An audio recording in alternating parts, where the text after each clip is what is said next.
Hey everybody, it's Lynn from A Bit of Birdsong, and I have a journal that I wanted to show you. This one is currently in the Ko-fi shop. The tie around the outside is just a strip of fabric that was torn off of a table scarf. And then we have these very cool, they used to be earrings. They were made in Mexico. A friend recently gave me a whole bag of broken jewelry pieces. So I just tied these on the end. You can take those off and use them for something else if you want to. But I thought this was fun to just tie around the journal. And I love the way this matches the colors in the front. This is one of my standard soft cover journals. It's fabric, layers of fabric over a file folder, which is folded, and it gives it some structure without being a hardcover, and that makes it really flexible. So as you fill it, you can almost even fold the spine a little bit, like change the shape so that it doesn't turn into just a gator mouth like a hardcover does. It's got some beautiful charms on the outside. This is a very heavy metal bee, not heavy metal in the bad sense, but it's got some weight to it. Just some pretty beads, different glass beads, and some charms on the outside. And I kept the strings long. There's a beautiful piece of fabric and then a beautiful image on paper. I went back over that with Mod Podge so that it stays somewhat protected. And then we have a little cluster of flower petals and just a piece of, it's the corner of a lace, like a doily or table scarf. And then once you get inside, there's a pocket, the front and the back. This is the old table scarf I was talking about. It had roses on it. It's flipped upside down. I don't really think that matters, but I wanted to be able to turn this edge over and stitch it with this beautiful stitch. Again, it's just layers of fabric on the cover. There are papers in here that I've stained and distressed. A few of the pages have some trim just to embellish it a little bit. This is a little drawing I did this morning. At first I thought she was going to be ruined because the ink faded, but I love the way she turned out. I love this. And there's a little bit of mica in the finish. I went over this with 2 layers of Mod Podge, and that is in this journal, this original piece. And I may take a picture of her so that she ends up in the June Birdsong e-zine. And going through, there's just more stained paper. And that's a page that I used recently for a zine. It's not, this was one of the preliminary stages. I go through several stages of each page to make my zines every month. There's some lace trim there. That's from an old table scarf. That came from my art desk. It's just some things I did. Piece of scrapbook paper with a pretty image. There is some paper from the art desk with some staining.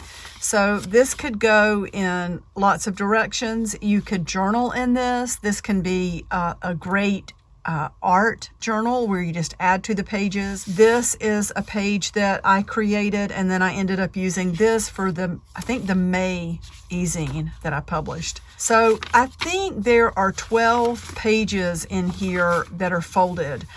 I don't like to make these too fat to start with because I know whoever gets this is going to be adding to it, and you're going to get some bulk over time. These journals end up so beautiful. This is one of my favorite styles of journal to work in. There's my stamp on the back.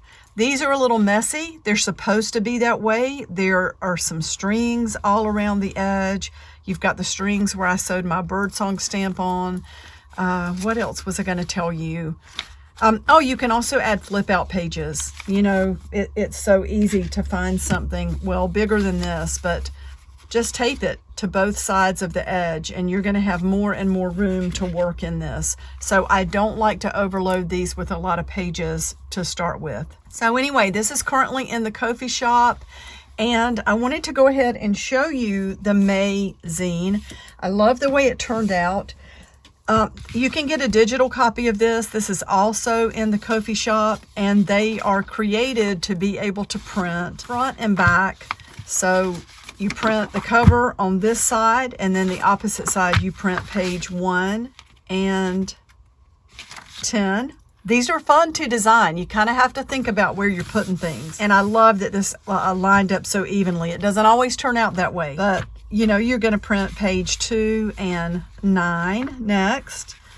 And you get the picture. There are instructions on how to print and put these together. So, and you can also just use the individual pages in your junk journals. You don't have to turn this into a zine, or you can cut out images, but I always try to put informational things in here.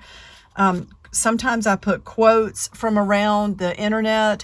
And Helen from Moss Cottage, I owe you a zine. I really want to send you one. I'm not sure what your email address is. Maybe you have it on your channel, but I need to get in touch with you. But it's quotations, just different informational things, old book pages. There's almost always a blackout poem, which are really fun, and that's explained in here. I think everybody pretty much knows what they are. So this is also in the Ko-fi shop if you're interested in supporting my channel. These are $5, and you get the files instantly when you pay, and then you can print them out and use them however you want to in your personal journals. So those are the two things I have right now, and I am so excited to be in a creative mood to make more journals because I need to get some in my shop. And thank you so much for watching. The cicadas are still hanging around, making a lot of noise outside. I'm about to go play in the garden for a little bit, and then I'm going to come back in here and finish up another journal that's going into the Ko-fi shop. I just wanted to show you this one though and go ahead and get it listed. Thank you so much for watching, and I promise I'll be back soon. Bye for now.